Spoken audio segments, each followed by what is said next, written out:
Welcome to episode 154 of Timm Talk, the podcast about the DC animated universe co-created by Bruce Timm. I am Chris Lord. I'm Cameron Dexter. And we're back with some more Static Shock this week. We have the Parent Trap, which feels like it could maybe be the name of the other episode of this week, which is Flashback. Yeah, and oh man, how are you feeling? I just finished the episode. I'm a little shaky. Yeah, I watched them. I watched them last night. But yeah, Flashback, very, very emotional, very heartfelt episode. Yeah, it's kind of surprising that they didn't have that be the season finale. Yeah. But maybe because they wanted something a little happier as the finale. Honestly, they probably did. Maybe they learned their lesson after Jimmy. And they're like, maybe this is like a kind of an intense way to end our season on gun violence. So they went a slightly different route. But very excited to get into those episodes. And then, of course, we'll have our usual notes from friends and bat plugs towards the end. But first, news. Yes. Not a lot of news this week, really. But a topic very near and dear to our heart, which is Comic-Con. So I think this was the week that they officially confirmed, right? They're doing Comic-Con at home. Yeah, there's been a couple kind of trickling rumors throughout the month, but yeah, it is now confirmed Comic-Con is doing an at-home variation. Interesting. How do you feel about that? As I think of the two of us, the more diehard Comic-Con person here. I do love Comic-Con. I miss Comic-Con. It's a smart idea, especially now, because obviously we can't have people meeting up, and it's already so hard to get a ticket. It would be even worse if they had like a restricted capacity. Oh my God. Yeah. Could you imagine? I mean, what would even be a reasonable amount? Like, I don't think there is, because they sell somewhere in the ballpark of like 100 and some odd thousand. It's 175,000 tickets per day. So I don't know how you split that up between the 4-day passes and then the single-day passes. Yeah. Jesus Christ. But that's just tickets. That's not including exhibitors, press, celebrities, volunteers. Just people who show up in the town just to enjoy the madness of it all. Yeah, it's 175,000 in the building. Oh my God. Minimum. Oh my God. Yeah. That's insane. Yeah, I mean, there's no reasonable reduction of that number that makes it totally acceptable. Like, even though you think like, oh, we'll do like a half of that. That's still like fucking like 100,000 people basically. Yeah. I mean, and the space is big. It is a 3-mile, if you lay it out all together, it's a 3-mile space. Yeah. But yeah, that it's necessary that they do this at-home variant. Yeah. But we were talking about beforehand that this could potentially change how all cons are done in the future, which makes sense. It's something that I've kind of been toting for a while now, that E3 is handling it well over the past couple of years. So E3 being the Electronics Expo, Entertainment Electronics Expo that happens in June. It actually would have just happened. And it's where all the video games do their big announcements. A couple of years ago, they decided that it's getting too popular. It's getting too demanding. We're not going to let any fans in anymore. And now it's going to be a press-only event. I didn't know that. That's interesting. This was probably like 2014 they made this change. Okay. But with that, they also greatly loosened the terms of what it means to be press/professional. Does that mean we could get press passes for you? Oh, absolutely. Oh, really? I got one from work last year. I just couldn't go. On this podcast, we barely ever talk about video games. I would love it if we did an E3 on-site day. But yeah, so with that, the studios, the big three, Nintendo, Sony, and Microsoft, all decided independently that it's not worth their time to do big panels at the expo because, they don't want to share the spotlight with anyone else. Yeah. And so now they're having their own event. So you have the big Nintendo press conference, Sony press conference, which just happened where they announced the PS5. Yes. And then Microsoft, which I think they announced their new console, but they're doing this like spaghetti Western standoff of price to see who's going to release their price first. And the other one can be like, we're $50 cheaper. Also, let's be honest, does anyone care about the new Microsoft console? No. Like, I've been an Xbox person for a decade. Well beyond a decade, like 15 years. And I'm like never getting an Xbox ever again. I say this a lot. I hate my Xbox. It's a total piece of shit. I mean, I've been a Nintendo fanboy forever. Yes, we know. Yes, and I've owned every Nintendo console since the SNES. Wait, really? Mm-hmm. Even like the handheld ones too? You've owned like every version of the Game Boy? I still have my Game Boy Pocket. It's somewhere on my desk. Of course. The clunky gray one that took 4 AA batteries. You had your Game Boy Advanced? I had 2 Game Boy Colors. I had a Pokemon Game Boy Color that I sadly broke. I had a Game Boy Advance. I had a Game Boy SP. I had a Game Boy DS, a Game Boy DX XL. And I think from there it was just to the Switch. What? No. There was the Wii U. Well, yeah, just going for handheld though. Then you had, SNES, 64, GameCube, Wii U, Switch. I forgot that SNES was the abbreviation for the Super Nintendo. Yeah. We actually still have our original Nintendo stashed away somewhere. Oh, that's awesome. Yeah. I don't think we have that many games for it, but I also don't think there were that many games for it. You'd be surprised. Back in the 80s, they were churning out games. I'm sure most of them were just total shit though, weren't they? Yeah, I mean they were all pretty basic. But I mean the horror story of E.T. Oh my god, yes. That game was built in 6 weeks. 6 weeks? 6 weeks. No wonder it was so talk terrible. about a turnaround. That's nuts. Yeah. And you have games today that take upwards of 5 years to make a game. My god. You could make a tolerable game in a 3-month span back in the 80s. I'm pretty sure we've had episodes of this podcast we've sat on for more than 6 weeks before we released. Random bonus episodes here and there. My god. Take your time, people. Mm-hmm. No need to rush. Wait, but have you has it in general, has that switch for E3 been well received about making it a non-fan event? Because I mean, Comic-Con couldn't get away with that really, but I can see why E3 could. Well, E3 also doesn't have the vendors that Comic-Con has. E3 has always been kind of company first. Yeah, I feel like CinemaCon might be the more equivalent version for film and television. Mm-hmm.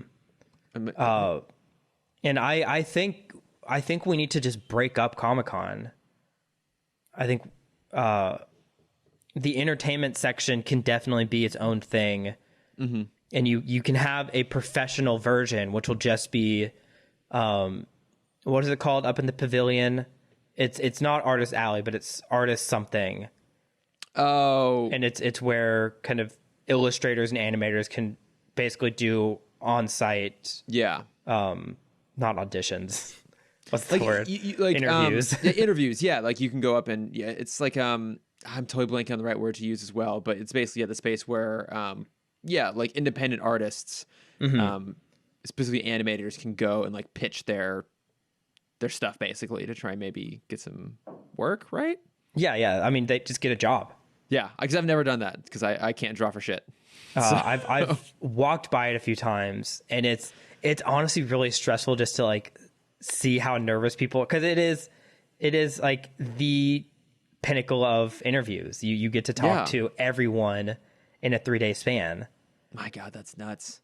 I can see that's if we do kind of a professional version of Comic-Con, you have that stay. You have, I assume, Disney and Marvel might stay, but I can also see them doing their own thing. Well, because I think that's another element worth acknowledging is, at this point, Disney does D23, and for the last few years, they've really Star Wars Celebration. And Star Wars Celebrations. They've really held on to their big announcements and panels for those. DC announced DC Fandome, which is, I get what they're going for, but it's a terrible name. Their big fan event that's going to happen in August, and it's all digital, and they have it broken up into multiple rooms basically. So there's I have it up here, the Watchverse, which is where you can see all of the what would be the panels basically that you would normally watch for movies, television. They basically have everything there. Like pretty much all of the animated shows, all the CW shows, all of the upcoming movies, all the DC Universe shows, animated and live action. Obviously, like they're doing something for the Snyder Cut up there. That's all happening. It sounds like pretty big name people. I think I saw this week that Dwayne Johnson is confirmed to be there for Black Adam.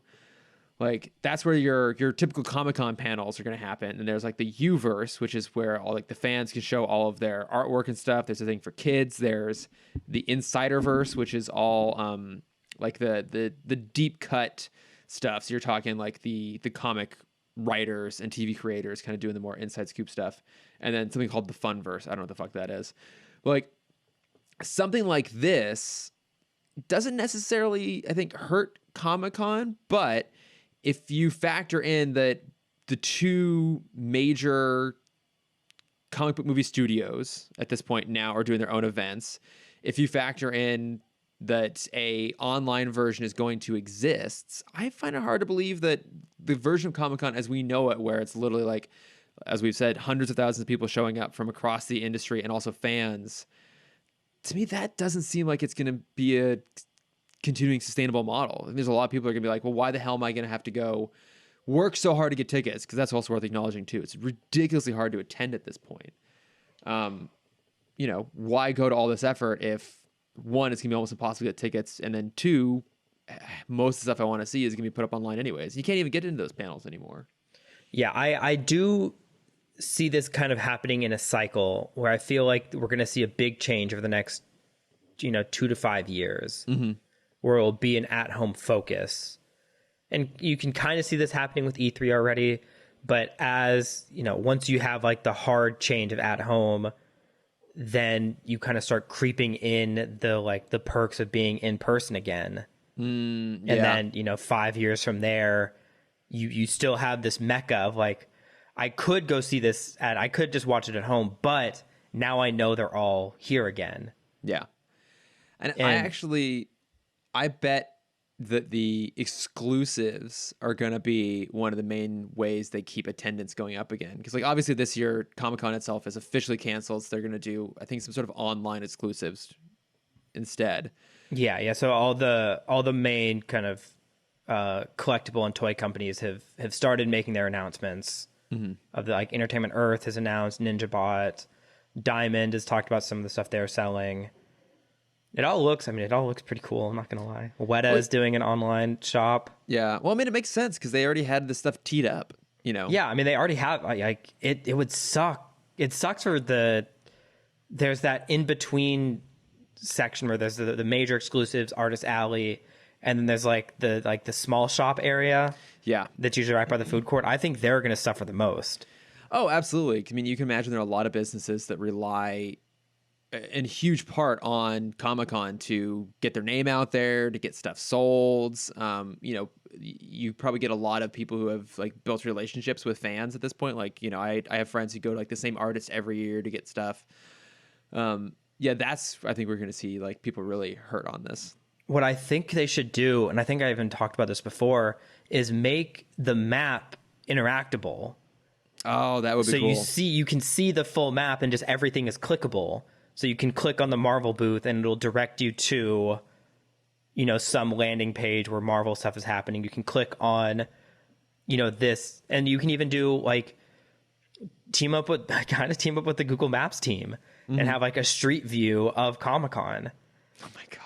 Where you can physically walk through. And like, I think for DC stuff, especially, I think it would be so cool if they like made the Watchtower digitally. So either you can click through on your computer or they make a VR experience where you can physically walk through the Watchtower. That would be awesome. And, there's like doorways you can kind of look in. It's like, oh, this is where such and such panel is happening. Yeah. And you click in and, there's someone who has a 360 camera set up. This is the mess hall where Virgil and Richie are getting sucked out of an airlock. Exactly. And I think there is huge potential to make the at-home experience still be kind of this luxury thing. And you can still, like with the VR thing, you can still kind of profit and, sell it for $3 a head. Yeah. it's the same experience, but with a cooler overlay. But yeah, and then kind of going on to what you mentioned before, with an at-home version, you can get so many more people in. Yeah. All right, sorry, not people, guests in, like having Dwayne The Rock. Also, I'm very hurt that you did not call him Dwayne The Rock. It felt not even weird. Dwayne The Rock it feels Johnson, weird to not hear just hear Dwayne The Rock Johnson.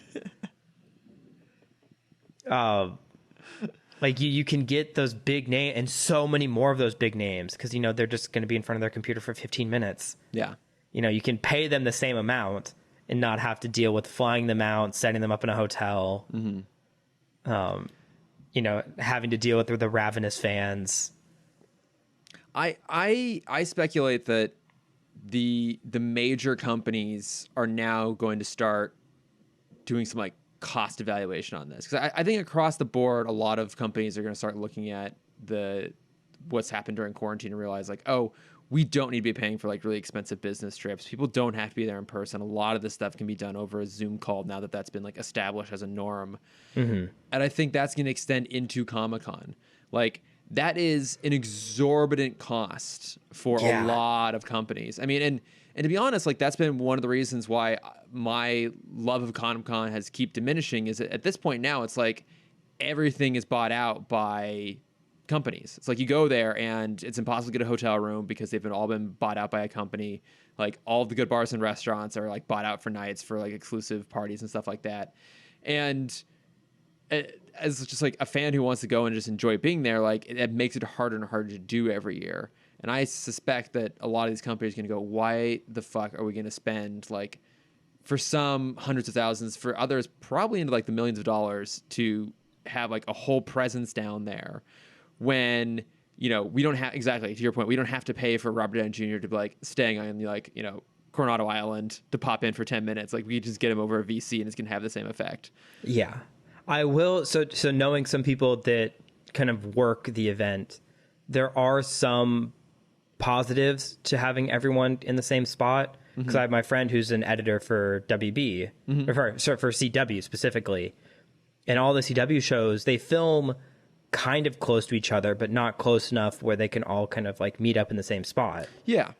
And so for him, his Comic-Con sounds stressful, but he's basically working 18 hours every day, because as the crews come in, he films kind of a year's worth of Supergirl promos, and then, in 2 hours, and then the Supergirl team leaves, and then Flash comes in, and then the whole Flash team is there, and then they leave, and then Arrow comes in, and like he can, the team can film basically every promo or every interstitial for a year within 4 days. That makes sense.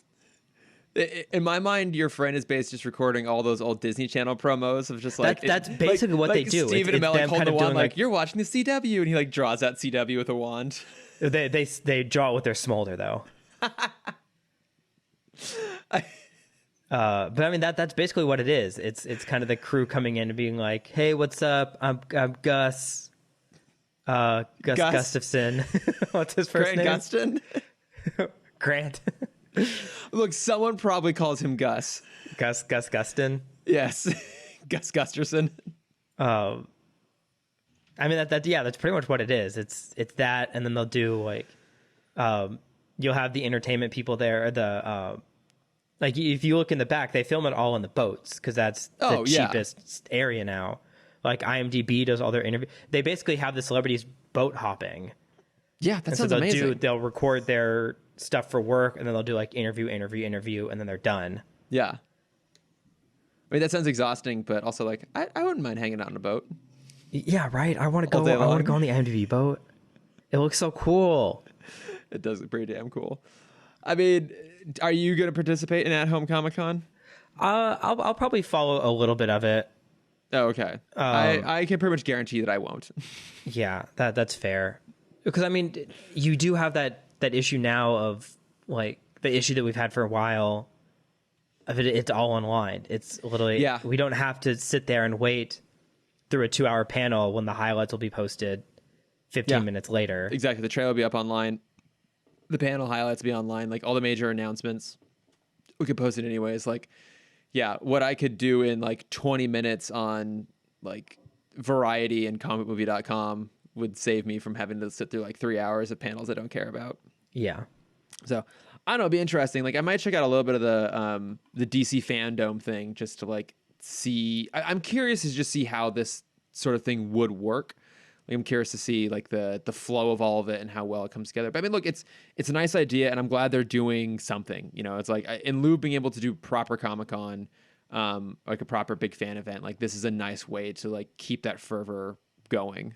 Yeah, and I mean they kind of have to, because you can't screw all of the artists out of this stuff. Yeah, because this is where they make the most of their money. Of their money. I know. It's from from Collins. With any hope, there'll be a vaccine by this time next year, and you and I will actually be able to get tickets, and we get to go to Comic-Con again. That would be nice. That'd be nice. Oh man, yeah. They just announced tangential. As you would expect, Star Wars Celebration has been canceled. Oh yeah, of course. Through Disney. Disneyland was doing the themed after night stuff or night events, and they had a Star Wars night planned, which is canceled. They canceled the Halloween stuff in Orlando. Yeah. I mean, it all makes sense. It's just, it hurts. I know. It's it's like we're in the middle of Pride Month, and like this is the first time in years that I haven't gone to LA Pride, and like it's disappointing, but it's also like, well, shit, this sucks. But hey, maybe next year. Yeah, but hey, we're still alive and safe, and that's what's important right now. That's true, and mostly sane-ish. Yeah, I mean, but that was gonna wane with or without all this stuff. That's true. That was already on the rocks. Yeah. So this didn't do anything to make it better or worse. All right. Well, should we get into our episodes this week? Yeah, let's do it. All right. So we have the Parent Trap, our first episode this week. The return of Shebang. Shebang is back. Shebang. Still one of the best character songs. Oh, it's amazing. I do love their little musical interludes. Although I do have so in this episode, the villain, he goes by Heavy Man or whatever, right? And there's some sort of song that plays and something about moving, and I swear to God, it sounds like "Move, Bitch, Get Out the Way." Like that. It sounds so close I hear that, to that. Yeah. I wonder if someone's compiled all of the songs, because I think we should rank every character song. Oh, we finish Static. We should absolutely do an episode just on all the character songs. Yes. Maybe we can have Ludacris be our guest on that. Oh, sure. Not Coolio? No. Coolio's busy. Yeah, that's true. He's got a very, very busy schedule. But no, so Shebang is back this week, and this time she asks Static and Gear for her help to track down her parents, who are out. They're trying to help a former colleague, Dr. Koenig, because I guess they were all trying to figure out how to find more efficient ways to absorb energy efficiently. And Dr. Koenig, like every cartoon villain ever, decided to experiment on himself. And now he's this kind of lizard. He looks a lot like the lizard from Spider-Man. Yes. Yeah, but he's just like this generic kind of gray skin tone sort of thing. But his whole thing is that he keeps absorbing more and more mass. And he has to. That's keep feeding to absorb more and more mass. And so basically, Shebang, aka Shanice, her parents, have to help Koenig steal a bunch of equipment so they can build a giant pressure chamber to force the antidote under his skin. And if they don't, they'll be killed by death callers. Yes. Love the heads of death callers. As villainous as villainy can be. They were two lasers away from being the most generic villain. Yeah. I mean, it's kind of a fun setup in a lot of ways. It even starts off with a mystery. We have some random persons going around and hitting a bunch of chemical plants and chemical companies trying to steal a bunch of compounds. And all we know about them is that a normal sized footprint is left behind, but it's absolutely massive. And I love that sequence where Virgil and Richie are trying to run through the list of possible villains that it could be, who they've encountered before. Yeah, because at this point they know everyone that was in the Big Bang, so we think. Yeah, they've most of them at least, and they have a few villains that would fit the mold. They mentioned Kangor, but I guess he's in prison / has size massive, 138 feet. Yeah, it could have been Onyx, I suppose, but I don't know if he's heavy enough to leave a footprint behind. I don't think so. We see him like shake buildings, but yeah, I don't think leave a print in wood. Yeah. Which, like, that is kind of hard to do. Yeah. How much pressure would that take? I mean, you would have to like shear the wood in a very clean pattern. Like normally it would like kind of like fracture and splinter. Yeah, and it would crack. splinter. Yeah. Yeah. So like to actually like to punch through wood in almost like a, you know, like Looney Tunes style, like hole in the wall, but with your feet, that actually would take a lot. I mean, once again, this is one of those engineering things. Like I remember just enough to like kind of know how hard it would be, but not enough to actually give a real scientific answer. Yeah. But if anything, that just makes it worse. I should just make shit up on the spot and say it would take like 4,000 pounds. Well, that's exactly how much he weighs. Look at that. Oh my God. I'm a scientist now. There was a story I was talking about with a friend last night, tangential to your point, of how NASA has been handling quarantine. Okay. Because they still have to go into the office. Oh, yeah, I guess. Yeah. And so they have badge scanners to get through, you know, because they're, you know, secretive. And to make sure people stay their right distance, they were trying to think of like, what's the easiest way we can do a badge scanner where we're still staying 6 feet away from each other. And basically what they did is the very ingenious act of taping their badges to a broom handle and using that to push over to the scanner.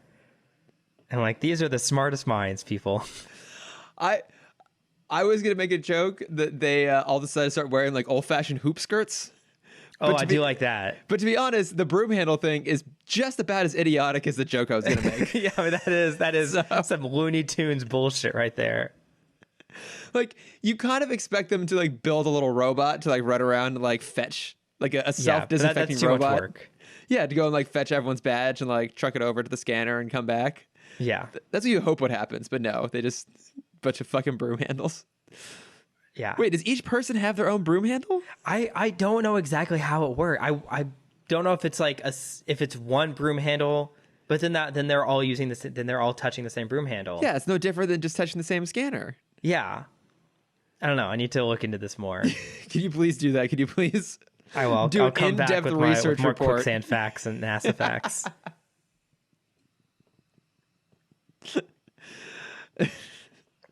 I'm absolutely here for it.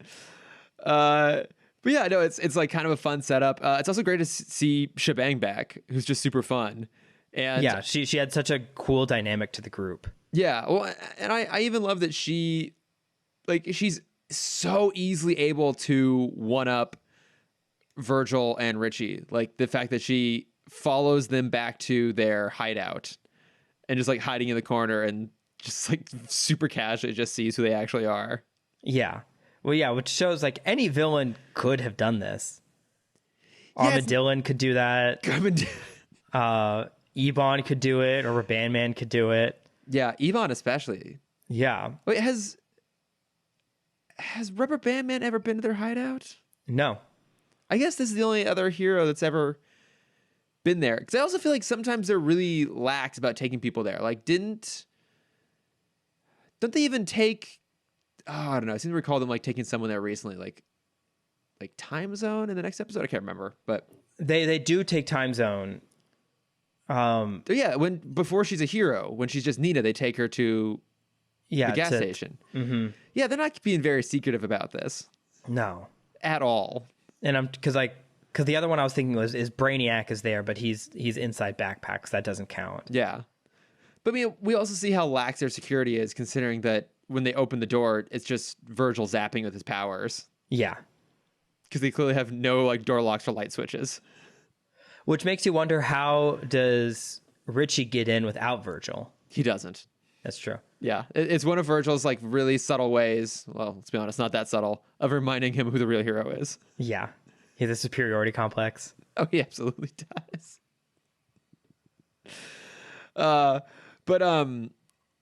No, I also liked that we finally got a chance to see this guy, because he's been in the intro this whole season. Yeah, I forgot that this is who he was. And I kept waiting, like, when do we get this weird, like, lizard-looking dude? And then he finally shows up, and my first thought was, oh, hey, it's that guy from the intro. And that was exactly my thought. Yeah. And my second thought is, oh my God, it's Ron Perlman again. Wait, is it Ron Perlman? It is Ron Perlman. Oh, good for him. I know. I looked this up. I forgot to look up all the voice cast. because he has done so many characters. He's also in the news right now, which is hilarious. He is, yeah. So we follow him on Twitter, and it's been hilarious because like he's basically in a Twitter war with fucking Ted Cruz. He's trying to start a boxing match with Ted Cruz. Well, so Ron Perlman made fun of this other guy, Matt Gantz, who's also in the news because he put up a photo of him and his quote unquote like Cuban son, which who's definitely his boyfriend. Yeah, exactly. Yeah, all the guys are like, mm-hmm. So that's been going on, and then Ted Cruz came to Matt Gantz's defense by telling Ron Perlman that he should wrestle some other guy on over Twitter. Yes, who is a former Olympian. I love Ron Perlman so much. I really, really do. Yeah. And Ron Perlman, being the great man he is trying to twist this into a charity event. Love it. He's like, hey, if you fight me, I will donate $50,000 to Black Lives Matter. The thing that's so funny about this too is that at the end of the day, like, it is a celebrity having a Twitter war with a politician. So no matter how it ends, the politician always looks bad because you are having a Twitter war with a celebrity. Yeah. I also love that, like, I don't want to give it to the YouTubers, but like, I feel like celebrity boxing matches are going to start becoming a thing again because of Jake Paul. Oh, probably. Yeah. I think that will happen. Mm-hmm. Fucking and Jake I'm Paul. All for it. I'm all for watching a bunch of YouTubers get the shit kicked out of them. Well, there's a thing, I don't think it still happens, the thing that used to happen at South by Southwest, which was debate boxing. Oh, yeah, which I think I right. brought up because it's something that I desperately want to do, where you have a 3-minute debate and then a 3-minute round of boxing. And it lasts until either one person wins the debate or the other person falls in the ring.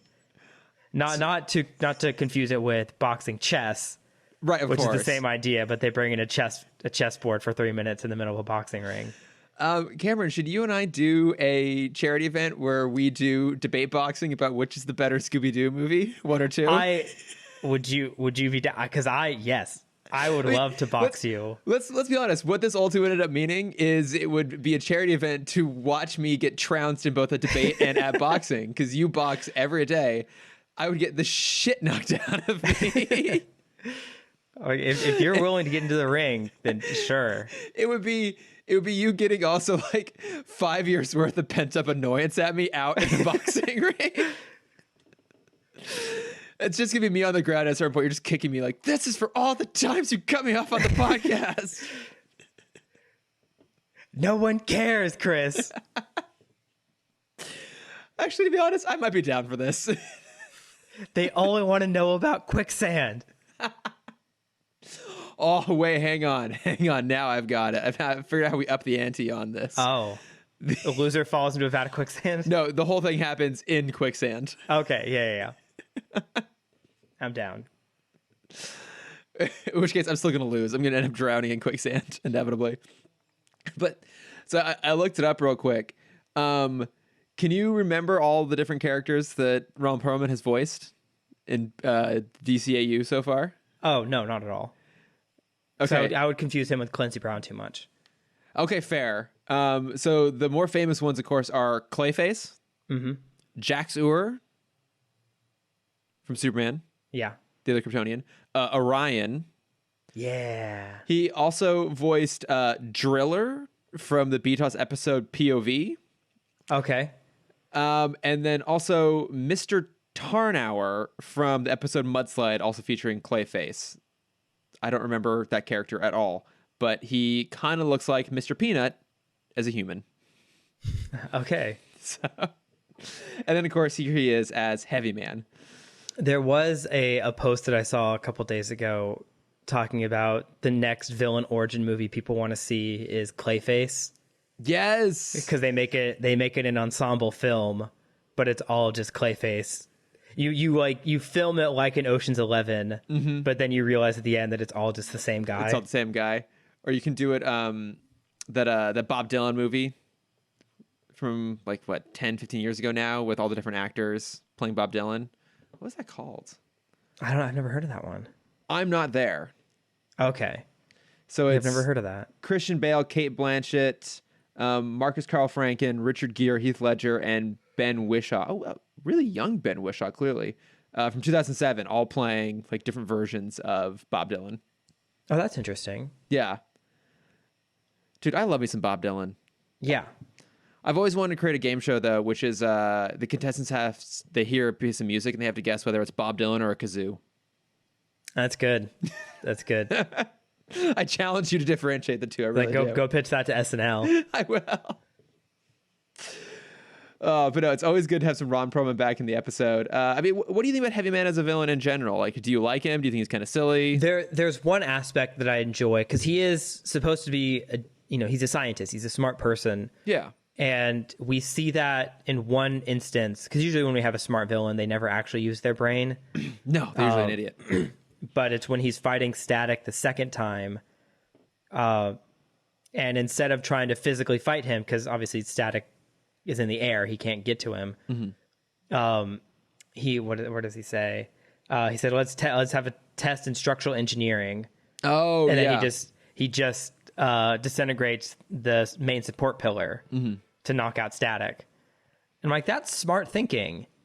No, I mean, he is smart. Like, he does that when he's trying to steal a bunch of what was it, like liquid nitrogen, I think. Mm-hmm. He like opens up the canister to shoot it into the air to like create a smoke screen to escape. Yeah. That was also pretty clever. It's like, yeah, like he's actually intelligent about how he goes about his crimes. Mm-hmm. And fairly non-violent. You don't see him throw a punch. He throws stuff. Yeah. No, and I guess he gets to choose whether he dissolves things or not and absorbs their mass. Yeah, because the car, he dissolves everything but the tire. Yeah. Also, his form of violence is also super passive aggressive, considering that he's got like those poison collars on Shanice's parents. And I even love that they couldn't make them like you would expect a collar like that. Like the classic version is it blows up your head. Right, like that's like the Suicide Squad version of it. Like it just blows your head off. Right, like, all you have to do is like put a little explosive charge in there. You're good to go. Instead, these are like time-released poison collars that I guess have some sort of like weird little injector thing in there that'll just like little pinprick and then you're dead. Mm-hmm. It's kind of silly. It's kid-friendly, kid-safe. That's true. We always have to go kid-friendly. I think my favorite part of this episode though is when Shebang's parents show up to the big chemical plant where Heavy Man is stealing the liquid nitrogen. One, because it's just a cool twist. Like here we thought they were kidnapped, and all of a sudden, wait, what? They're working with Heavy Man. Why? But the best part about it is they show up in these like giant walker suits. Yeah, they look the giant mechs. Yeah, they look like kidified versions of the load lifter suit from Aliens. The one that she uses to fight the alien queen. Oh, that's exact. I was trying to think of what it is. That's exactly what it is. Yeah, but like nowhere near as badass and like way more ridiculous because they're just like standing and they have this massive glass panel in front of them, which seems like the least effective way to walk around in a robot suit. Shit, Chris, it's James Cameron stole this for Avatar. Oh my God, you're right. Because that's exactly what's his face is in when he's fighting in the end. I can't remember the character's name, but Stephen Lang is the actor. But yeah, like the gruff general guy. No one remembers the character's name. No one remembers any character names in that. Not even you, the world's #1 Avatar fan. I make sure that I always have 3 names memorized now because of your question. But can you name a 4th? Hold on, let's see. We got Jake Sully. We have Grace Augustine. Oh, is that Sigourney Weaver's character? Yeah. Nice. Yep. You have... Oh, okay, who's the other scientist? His name is... You have Natiri. Okay, well done. The girl. So there you go. 3. Yeah, I know that one. And it begins with an N, and it's not Neville, and I don't think it's Nigel. I'm very impressed right now. Yeah. Yep. No, the chief is it's like Anuk An. All right, time's up. Okay, you fine. can't do 4. But Now I know that if every week I just ask you to name yet another cast member, another character from Avatar, eventually you have all of them down. Eventually I will. Yeah. I do want to talk about, because last week we talked about the grand disservice that cartoons do for security guards. Yes, poor security guards. I want to bring another profession into light in cartoons that are greatly misconstrued. Is it Photoshoppers? Because this episode does the world's worst version of just Static pointing at a computer screen and it does a full Photoshop job. It could be editors. No, I want to go with garbage men. Oh, yeah. Because garbage cans are always filled to the brim everywhere you go in these worlds. This is true. And I feel like that's putting a really negative look on garbage men not doing their jobs. I mean, because there was even at the beginning of this episode when Virgil and Richie like challenge each other to see who can get back to the base fastest.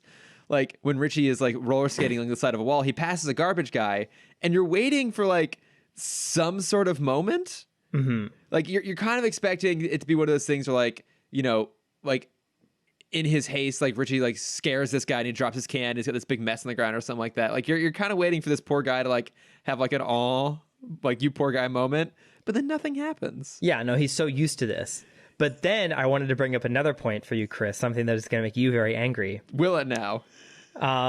If you remember the opening of the Joker movie, the reason they're upset is because there's a garbage strike in the poorer neighborhoods of Gotham. You're absolutely right. Yep, that's true. That was a thing. Yep, it all ties together. God damn it. Even in Dakota, there's a garbage strike going on. So I think what we've learned is that all the big creatives, you know, so Butch Hartman, James Cameron, Todd Phillips, apparently.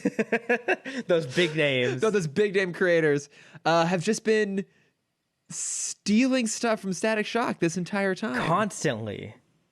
God damn it. No love for Static. Yeah. These bastards. It's too iconic. So I think what they need to do to make up for it is Todd Phillips. Actually, no, never mind. He needs to never make a movie ever again. James Cameron needs to make a movie about garbage men. Yes, absolutely. Yes, to redeem all of the horrible things the entertainment industry has done to garbage men and also to security guards. I want the theme song to be a duet between Will Smith and Ludacris. Yes. Called Taking Out the Trash. Yes. Yep. Here. Okay. It's a buddy cop movie where Will Smith plays a security guard and Ludacris plays a garbage man. Yeah. And like they work for, I don't know, just some general big conglomerate, your Wayne Tech type companies. And they're the only two people that realize that a major heist is about to happen and they have to stop it. Exactly. Yep. It's Home Alone style. Yep. And you know, and over the course of the movie, we see that never once does Will Smith ever sleep on the job. He is the most diligent and observant security guard you will ever see. Yeah, and never once do we see a half-filled trash can. No, not even that. Like literally, like someone drops a banana peel into that trash can and Ludacris swoops through, and that thing is empty in an instant. He's on it. Yeah, we need to give these guys the credit they deserve. Yeah, because our industry has fucked them over continuously. Just can't wait for that single. I know. I mean, I think we need like a Pitbull cameo in there too. And not in the movie, in the song. Yes, of course, yeah. In the movie, we need what's his face from Cats? James Corden. No. Jason Derulo. Jason Derulo. Do you think that it's in their contract that even if they have a film cameo, that both Pitbull and Jason Derulo have to announce themselves ahead of time? Of course. Every time they get on set.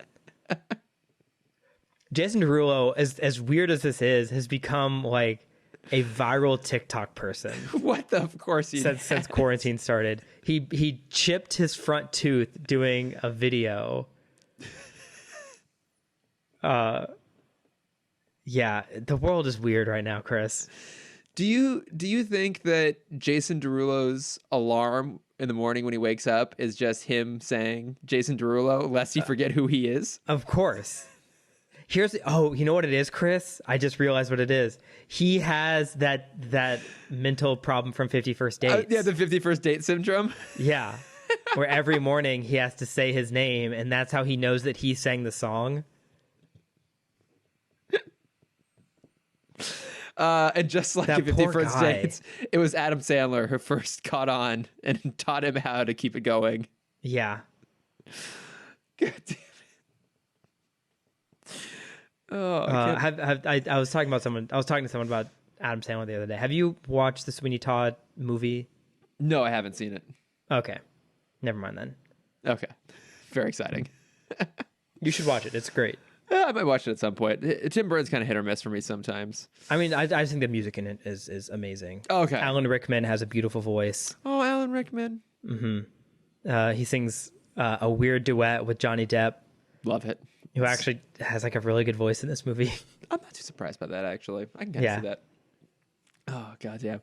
I don't know. But like, this for the most part was like, I don't know. It was kind of fun. It was kind of throwaway. Like, I mean, they did some nice stuff in terms of the team dynamic between Shebang and Static and Gear. Like, Static even says at the end of it, it's like, oh, yeah, it's all part of being a team.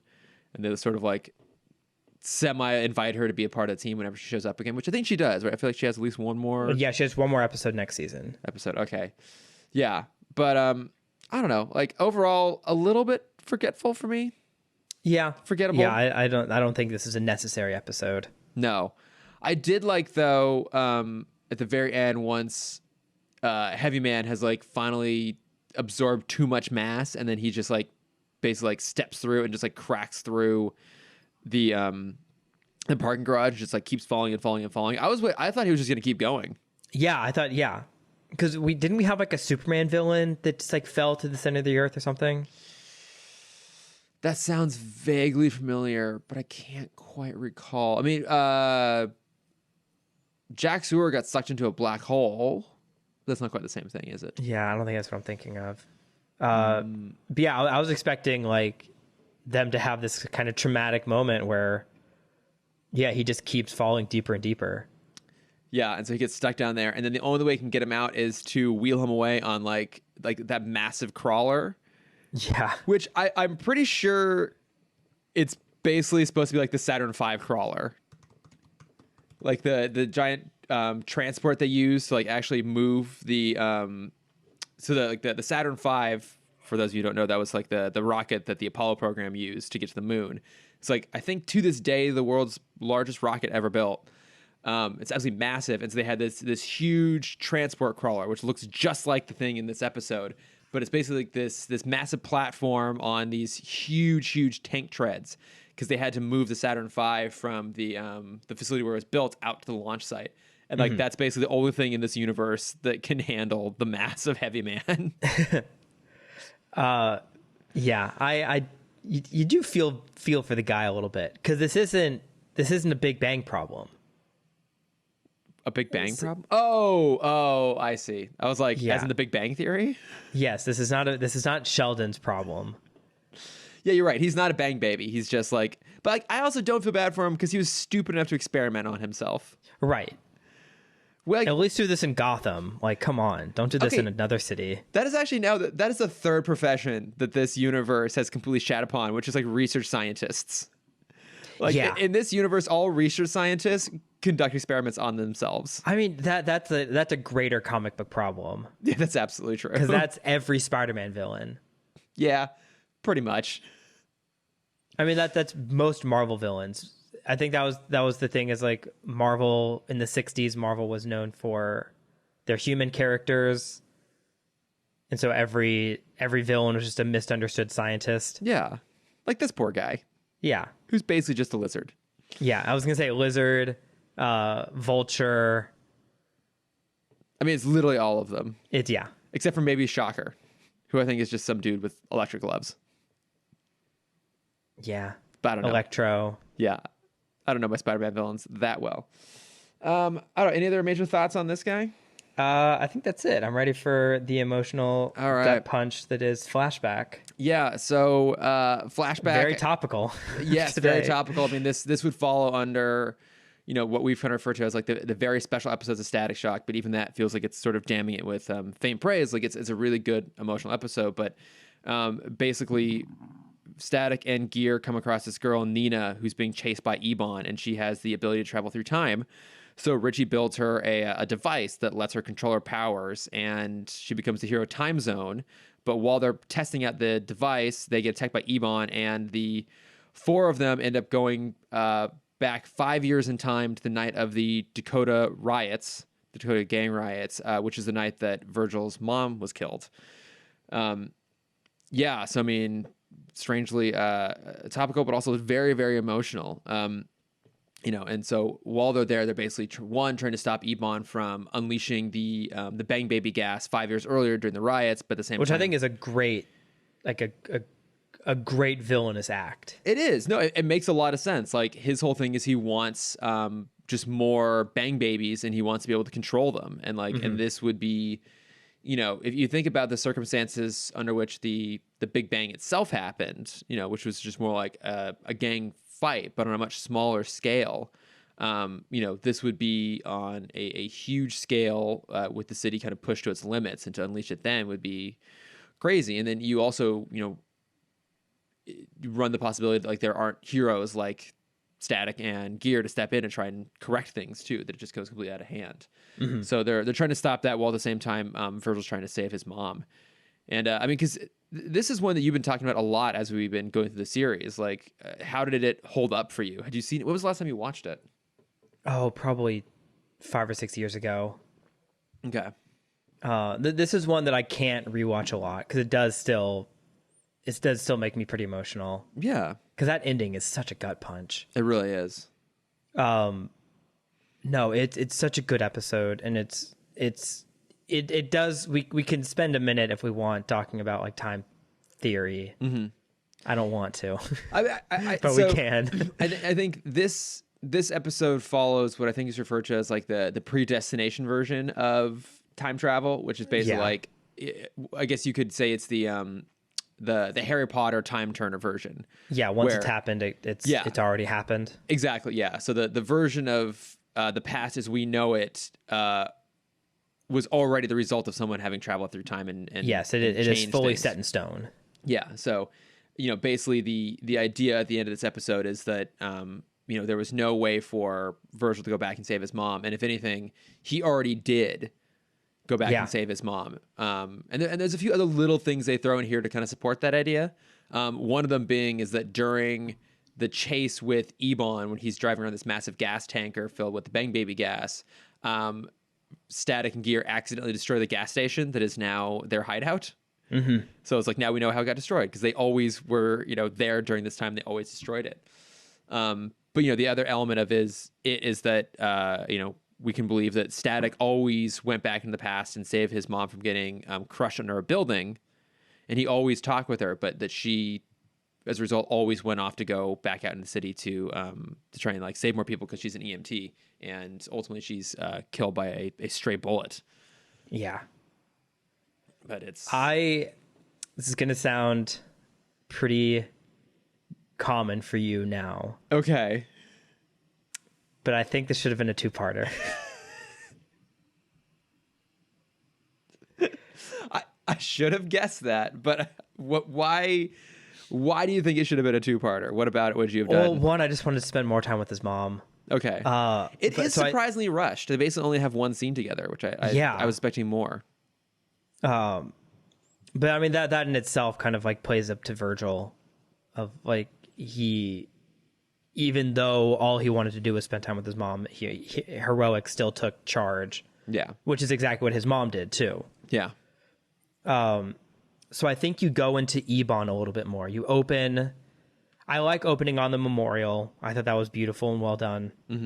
But then you cut to Ebon realizing that his crew has all been captured. He's kind of going similar to how Static and Gear were kind of going through the list of Bang Babies that are still loose. You have Ebon kind of like realizing that everyone has been captured now, and he's kind of the lone villain standing. Okay, I like that. Yeah. Either that, or he gets in a fight with them and they just leave him, and he's mad that he can't control the situation. But that would support why he's chasing down Nina too. Exactly. Because her explanation is that Ebon wants her so he can get away from the cops when he has a power that allows him instantaneously like teleport away from people. So that doesn't make as much sense as him just desperately needing anyone else to fill out a crew with. Right. So you have that situation. Well, then, no, I don't want to get into that time. Here's a time conundrum. Mm-hmm. You have Ebon breaking into a bank, steals the money. While holding the money, goes back in time 15 minutes. Is still in the bank. Can he steal that money again to reap double the profits? No, right? No. Okay. No. I would say no, because the money, anything in the time bubble is not affected by the time travel. Yeah, it's like so it wouldn't reappear. Yeah, because it has to have had disappeared for him to have stolen it in the first place. Right. Okay. Yeah. Okay. Kind of like when they initially figure out that Nina can go back in time, like they jump back 10 minutes and they still see themselves, right? Yes, that's right. Yeah. There's only a 10-minute window in which case they could run into each other and then they're gone. They have to disappear from the timeline to reappear 10 minutes ago. Correct. Yes. Okay, that was unnecessary tangent. So Ebon is going around just kind of like wrangling up the stragglers of the Big Bang. So he finds Nina. I don't think he knows what her power is yet. He just knows that she is a Bang baby. Okay. And then it reveals her power, and then he's like, "Oh shit, I can get all my friends out of jail with this." And then Static comes in, and then they use their power for their selfish needs of going back and trying to save his mom. And then Ebon is there and has the idea of like, oh fuck, why do I need to deal with those assholes that already turned on me when I can just make all these new Bang babies that have to listen to me because I created them. Yeah. So then you have that kind of deepening the plot. You could even have the gas like leak. You could have him make a new sidekick. Okay. Make a new number 2 with the guy proving that the gas works. Mm-hmm. And so now you have this new Bang baby that they have to deal with, and now the mom sees what's going on. The part 1 ends with the new Bang baby coming out. Okay. Yeah. And then part 2 is now Static, and his mom not only have to keep people safe during the riots, but now there's this other threat going on of the second Bang baby and the truck. And then probably something can happen with Time Zone, or that's her name, right? Time Squad. Yeah. Time Zone. Time Squad. Maybe like she can get like, oh shit, the stray bullet that's supposed to hit the mom hits Time Zone. Wait, but that wouldn't work with the version of time travel they use. I know, but there's another stray bullet. It's fine. There's a lot of stray bullets. Just nonstop stray bullets. Yeah. Something happens to Time Zone where she gets knocked out and now mom has to take care of her while all this is going down. Oh, okay. I can see that making sense. Yeah. So then she's a little more integral into the storyline. And then it kind of plays out the same way that it did. Mm-hmm. So that, I guess your version then too would also have Static have a little more time with his mom. Maybe they're like actually working together to go around and like help people throughout the city. And then at a certain point it becomes clear that like they have to split up to go, like Static has to go off and stop Ebon because no one else can. Yeah. Yeah. No, I like that. It would have been nice to have them have a little bit more time together. Especially because she's such an integrated part of the story, even though we've never in the series of Static, and we've wanted to spend time with her since season 1. Yeah, but we've known this character since the first episode. I will say though, I think the way they did it puts the audience more in Virgil's perspective, right? Yeah. So you think about the fact that she keeps getting referenced, like a few times each season over the course of the series. We've never met her in the same way that, like, Virgil, she's never an active presence or a present, element of his life anymore. And even the brief moments we get with her are rather fleeting, which is just kind of like Virgil. Like, I think emotionally that puts us more in his shoes of like, you and I came out of this episode wanting to have spent more time with her because she's such a warm charming character. And that's exactly how Virgil feels, like not having gotten the time that he really wanted with her. Mm-hmm. So I think in a weird way, that brevity actually works in their favor. That's true. That's a really good point. Yeah. Because it is like, I mean, because you've talked about this episode a lot, and I'm pretty sure I saw this when it aired, but I wouldn't have seen it since then. So it's been almost 20 years probably since I watched it last.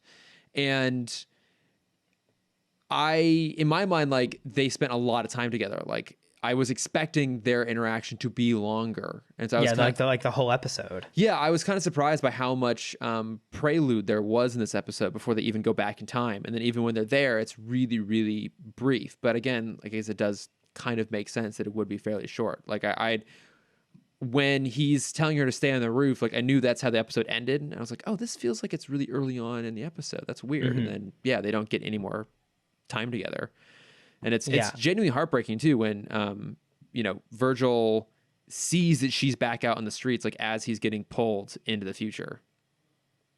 Oh yeah. That one hurt the most. Yeah.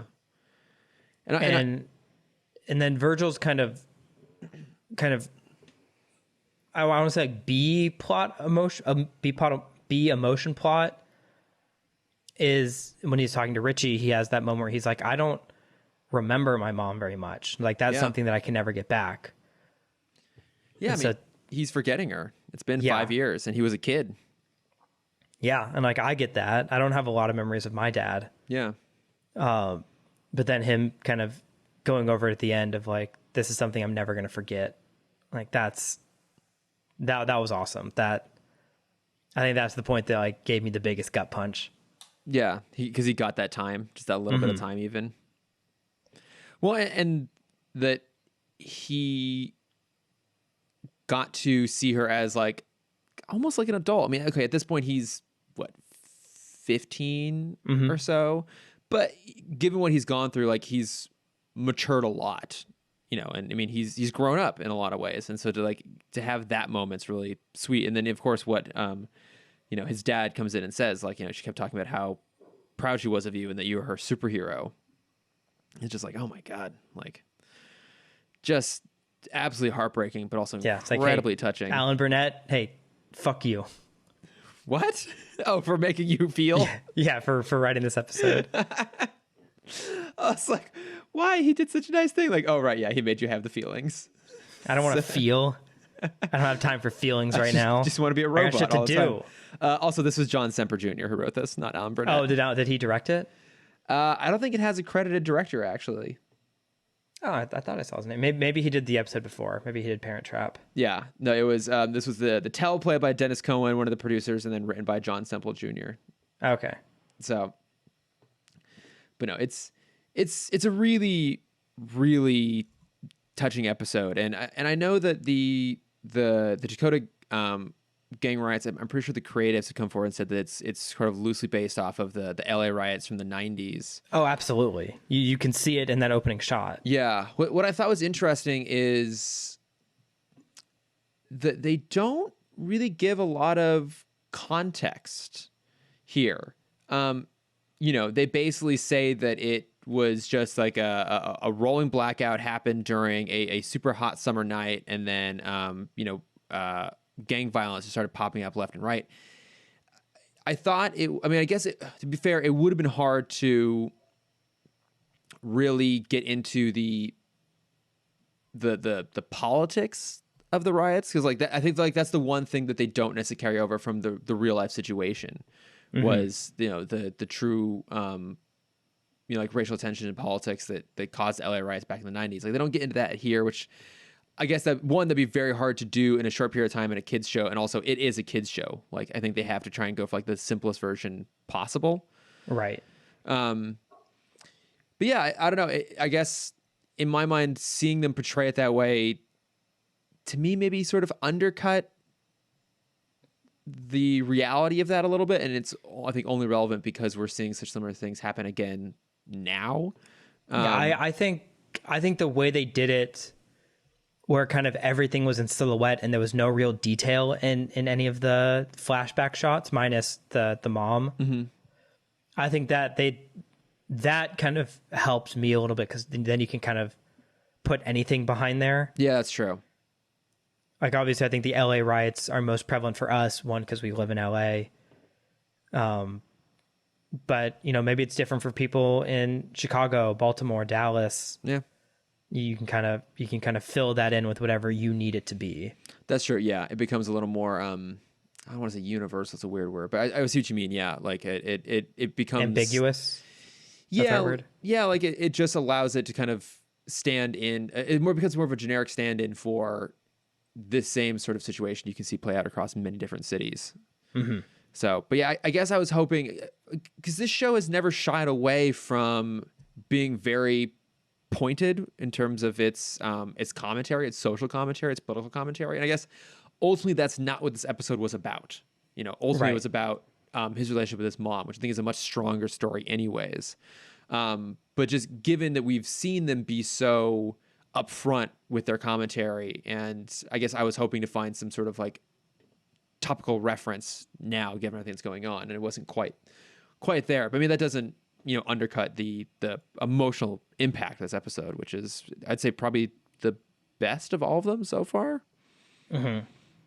I just thought of a very dumb cameo they could have added. What? Is because I mean they should and shouldn't kind of bring in like the police commentary aspect of it, but what if they had like Pop's girlfriend had like just started being a cop? Oh, that could have been kind of interesting. And you kind of see her, and like Virgil saves her as well. Yeah, like not even realizing that it's her. Or I mean, I think Virgil saving her, and this may have been a bit too heavy-handed, but it would have been interesting to see the mom save her. Yeah. And that's that. It's like, you're going to fuck my husband one day. Yes, it's exactly what they would have said. But like, if they had decided to make it a two-part sort of situation, like you said, like that would have been an interesting element to introduce the idea that, Virgil discovers there was a connection between the two that he never knew about, and that maybe Robert's always known about but never brought up to them because he just didn't want to address it, because it's really, a really emotional thing. Yeah. So I kind of, on that point, I watched the new Pete Davidson movie last week. Oh, okay. Yeah. What is it called? It's King of Staten Island. King of Staten Island. Yeah. Where they have that similar point is loosely based off Pete Davidson's life. Mm-hmm. Bill Burr plays a fireman who worked with Pete Davidson's dad back in the day. Oh, okay.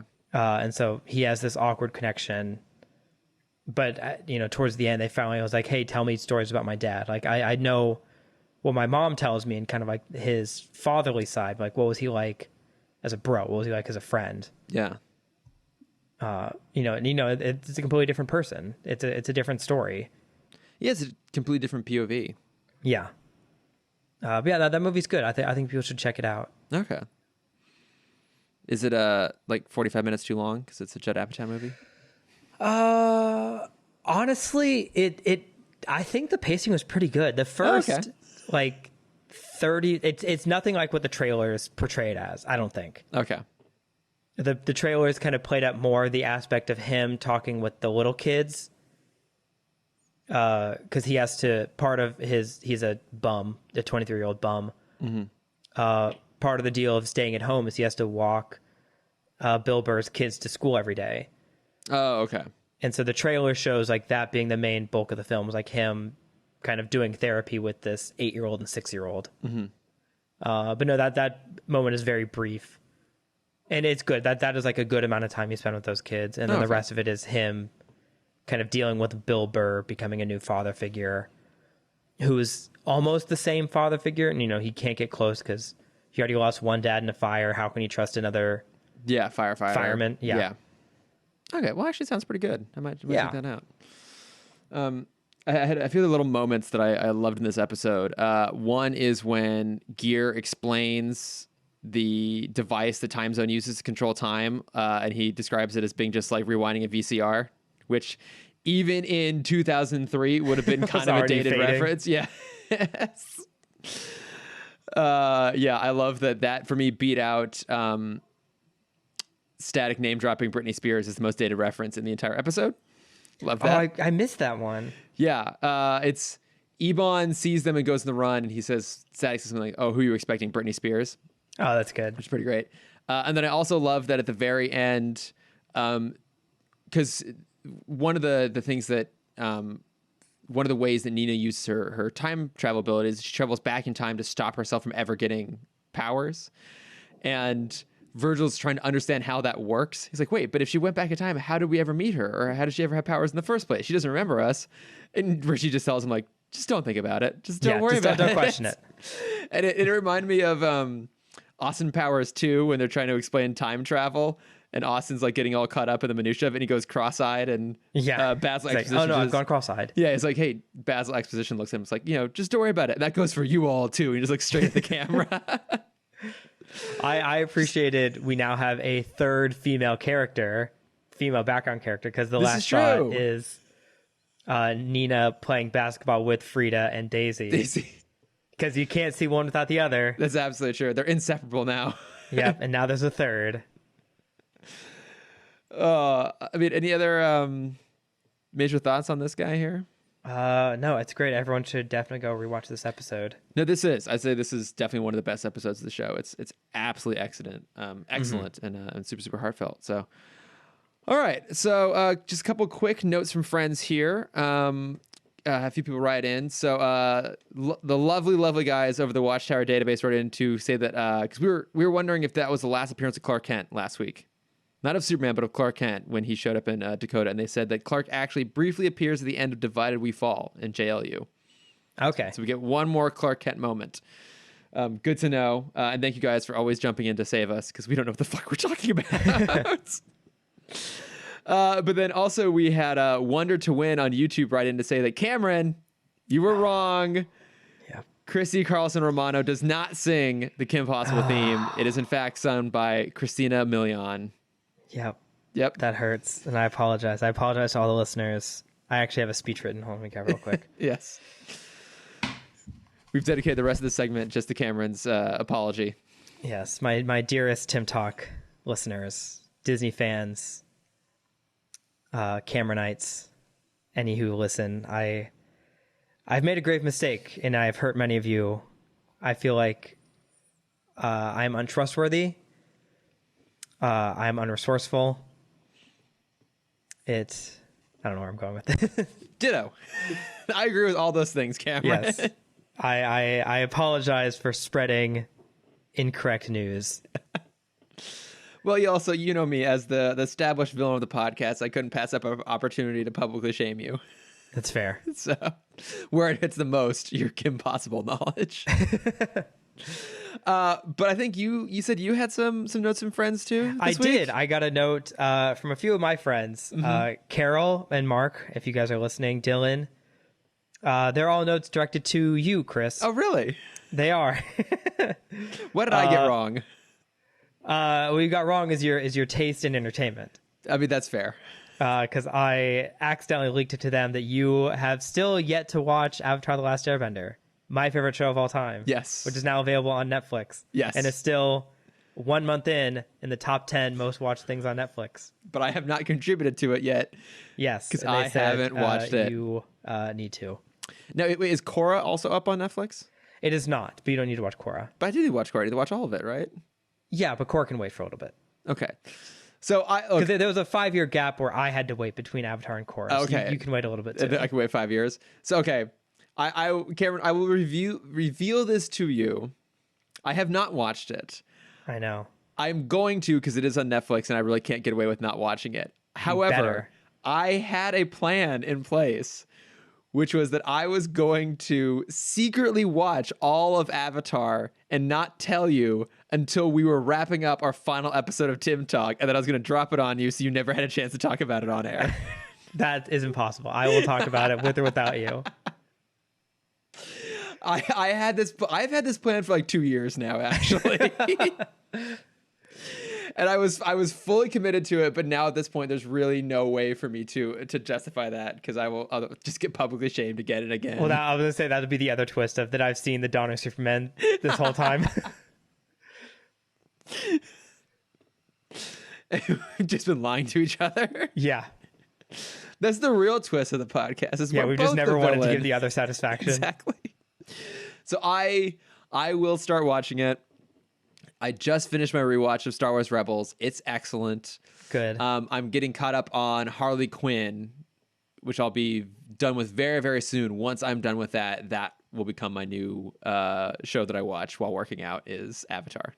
Okay. When you get to season 2, episode 15, titled Tales of Ba Sing Se, let me know because I want to watch that with you. Okay. Can do. And then I want to watch the finale with you. Okay. I promise you I will let you know when whatever you just said happens. Yes. Tales of Ba Sing Se. Don't forget. Thank you. It's an amazing episode. Everyone who knows. The knows. Everyone who knows exactly what I mean. All right. I promise. I swear here and now on the podcast where I am absolutely accountable unless I edit this out. which I could very easily do. I will start watching Avatar within the next week. Good. Yes. Before we record our next episode, I will have started watching the show. I make that promise. I've already finished my rewatch, but I will happily start another rewatch to keep on pace with you. Okay, wait, no, hang on. Cameron, I'll make you a deal. I will watch Avatar, but you have to watch Californication. I watched Californication. I watched the first 3 seasons. But the first 4 seasons are the good ones. Yeah, I'm not going back. There are only 3 seasons of Avatar. I have watched 3 seasons of Californication. So it's all fair. Yes, the trade. And Californication is an hour-long show. Avatar is only a 30-minute long show. They're 30-minute episodes. Oh, is it? Oh, yeah, but they're like full 30, whereas Avatar is like 23. 23, so it's fine. All right, fine. Although, how many episodes per season are there for Avatar? 20, 18. Okay, no, yeah. So there's only... 18? It's either 10 or 12 episodes of Californication per season. Mm-hmm. So there's more Avatar that I have to watch than Californication that you have to watch. Yeah, but Avatar is better than Californication. I can't disagree with that, actually. I feel like if I were to go back and rewatch Californication now, I would find it horribly dated. Yes. So let's not do that. But let's get on to our bat plugs. Let's do it. Because we have a similar bat plug this week. We do. Wait, do you have... Okay, so we both started watching Love, Victor. Do you have any other plugs you want to do first before we get to Love, Victor? Because I have a couple. No, I just plugged King of Staten Island. I think that's good enough. Okay, I'll include that down in the notes here too. All right, so I just finished reading a book I quite enjoyed, Artemis by Andy Weir. So Andy Weir was I read this book. Yeah, the author of The Martian. Yeah, I listened to this one. It's fun. It's a good book, yeah. Yeah, I mean, I would say it's less like nitty-gritty scientific as The Martian. Like, part of the reason I really love The Martian is the book especially got like really down to like the granular elements of the science. And there's still a lot of that in Artemis, but Artemis is much more of like a fun caper. Yeah, it's closer to The Last Starfighter, which I've never seen. Oh. Well, it's close to The Last Starfighter. Oh, okay. Well, that helps a lot. So thank you. Yeah. But yeah, so it's the idea is the main character is a smuggler on this lunar colony, and so she gets hired to pull a job, and it just sort of unravels from there. But it's fun. It's a super quick read. It still does a lot of the sort of science that Andy Weir really likes to get into. But I quite enjoyed it. Did you like it when you listened to it? I did. So I got it mixed up. The Last Starfighter book is Armada, which is done by the Ready Player One guy. Okay, that makes way more sense. Like I vaguely know what the Last Starfighter is about. That's like he plays a video game and he's recruited to like go and like actually become like a fighter pilot, right? Right. Yeah. Yeah. A reverse Ender's Game. Okay, I was like, I don't know what that has to do with Artemis at all. No, this book I really, because this was kind of the it has like a heisty element. Yeah, exactly. Like they're pulling a heist on the moon heist.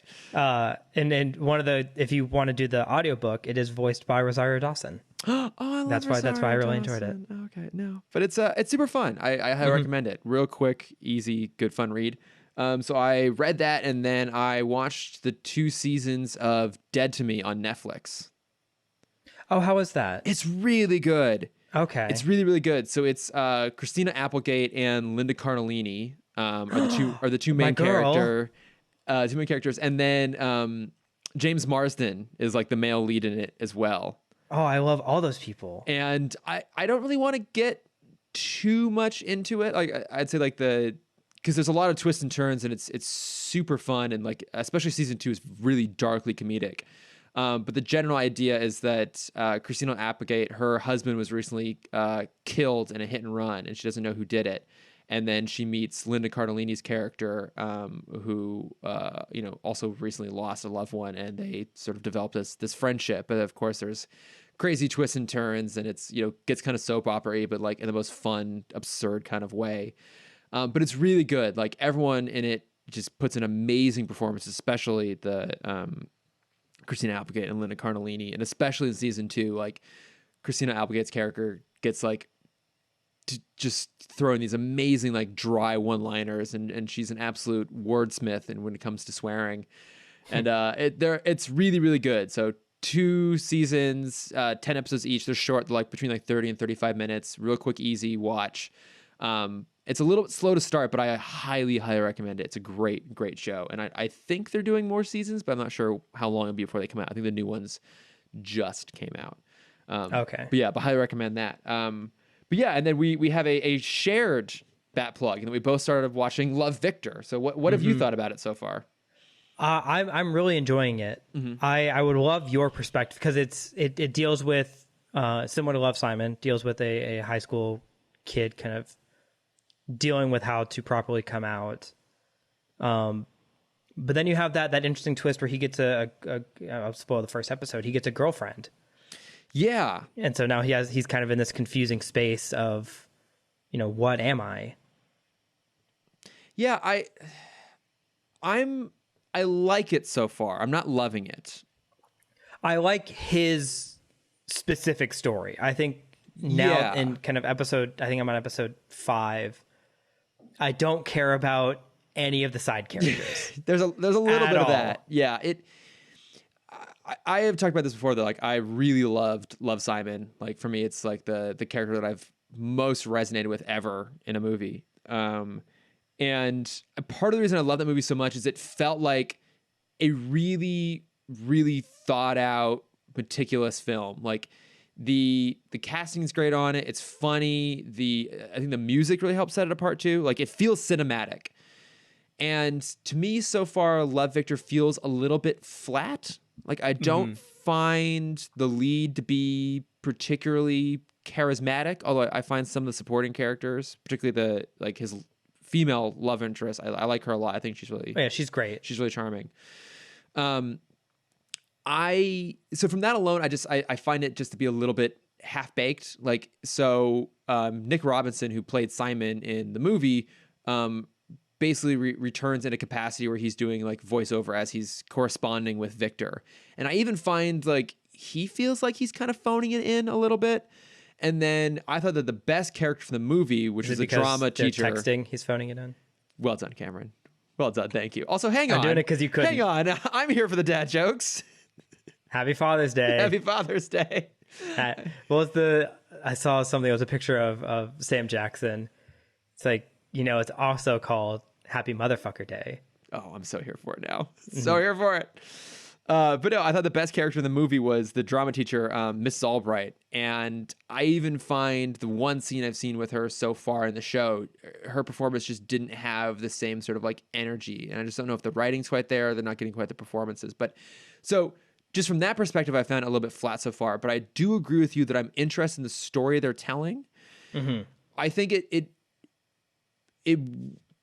tiptoes dangerously close to having a gay story where the primary love story is a heterosexual one, and you can get into like dangerously close territory with that. I think you can look at Bohemian Rhapsody and especially the Imitation Game as 2 movies about gay characters where the main love interest is a woman. You're like, this is weird. It kind of feels like you're like hetero washing a little bit. It gets dangerously close to that, but it seems like instead what they're setting up is the story that I think a lot of gay guys, myself included, can talk about, which is like that period of your life where you were trying to figure yourself out and you were dating women, and that even though you didn't necessarily have ill intentions, like there are consequences for that, and people could get hurt. If that's where they're going with it, that's where it looks like because that's why I wanted your perspective, because that does sound like a very realistic high school experience. Yeah, like I have ex-girlfriends that I've like talked to subsequently and have had to explain to them, like, hey, like I wasn't like I was hiding who I was. Like I was genuinely interested in you. It's just like I was dealing with a bunch of other shit at the same time. Yeah. Too, and luckily everyone's been understanding. But I think if that's where it's heading, then that idea will be interesting, at least. And he still has like a gay love interest too, which is good. So I'm who is already out, which I think is an interesting dynamic. Yeah, which helps a lot. So I definitely want to keep going. I'm hoping the story both kind of heads the direction I wanted to, but also throws in some twists and turns. And I'm hoping that maybe it just gets its footing a little bit more, so it just feels a little bit less flat. Yeah, and I think they're also trying to hit so many topics of kind of high school gay culture. Yeah. Because the episode that I just started it's his birthday. They're inviting his grandparents, and his grandparents are not very open-minded people. Oh, okay. Yeah. And it makes sense, like adapting it for a TV show, like you have to have side characters and side stories, and you have to like expand the world and draw the story out a little bit. Yeah, so maybe I was hoping it'd just have a little bit more polish on it than it does. Yeah. Maybe it'll wrap up well. Maybe it's only like 10 episodes. I think. It's relatively short, and they're all up on Hulu at this point. And I guess for me, Love, Simon the movie, not only was it like the first like gay rom-com, but it stands up as like an actual legitimately like really well made solid rom-com. Yeah. And I guess so far with this show, like it feels total like generic mid-tier like CW or even like that's even why I texted ABC you. Family. It has this Dawson's Creek bullshit intro. It's not, you made that it always seem like puts me in the wrong mood just immediately. You made it seem like it was going to be this like really like melodramatic, like sappy, like not even CW era, like WB TV era, like over the top intro. And it's like very generic and quick and flits by. Yeah, but it like the effects are almost exactly what they did on Dawson's Creek, though. I'm gonna be honest, I've never seen it separate. Or maybe I'm thinking Caitlin's Way. I'm thinking Caitlin's Way, not Dawson's Creek. Okay, I've never seen either of them, so I don't know. Okay, I only know Caitlin's Way because that's what they parodied for Moody's Point in the Amanda Show. Oh, okay. Oh, that's a fantastic name. Mm-hmm. Yeah. So I don't know. I'm hoping it picks up a little bit, but yeah, it's been all right so far. Yeah, we're gonna finish it, and we'll talk about it more next week, I'm sure. Yeah, well, I'm gonna try and get through as much of it as I can this week. So, all right, any other plugs, or shall we wrap things up here? I think that's it. All right. Well, thanks everyone for listening. As always, we'd love to hear your thoughts on these episodes, or also just like, what are you guys watching? What are you listening to? What are you reading? Give us some suggestions. Because what book should we force Cameron to read? I'm in the middle of a book right now. All right, I already plugged it. Oh, that's right. That's right. You know what? I shouldn't the Eighth House. I shouldn't get you shit. You're actually reading a book right now. Yeah, I'm like just past halfway done. Ninth House. Yeah. Wait, are you reading it or are you listening to it? I'm listening to it. Fuck okay. you. Yeah. Okay. Fine. That's something. But no, as always, it's forcing me to go on walks. All right. No, that's true. I'll give you that. It's forcing you on walks, which is good. But no, you can find us at Timm Talk Pod, Facebook, Twitter, Instagram, and Gmail, and you can find me at Lordifer on Instagram and Twitter. Yes, if you want to see my art, you can find that at Cameron.Dexter. And if you want to see my face, you can find that at CamDexter_adventures. Boom, boom, boom. All right. And we'll be back next week with the season 3 finale, Blast from the Past. Looks like Static's going to be teaming up with some old time crime fighters, which should be a lot of fun. So, and then of course, and we'll have our short list set. Oh, of course. Yeah. Which this will be a good season to do a short list for, because there've been some really, really excellent episodes. So it should be good. But thanks for listening as always. And we'll see you next week. Yeah, thanks everyone. Bye. Bye. Superhero Static Shock. Whoop, whoop. Superhero Static Shock. Whoop, whoop.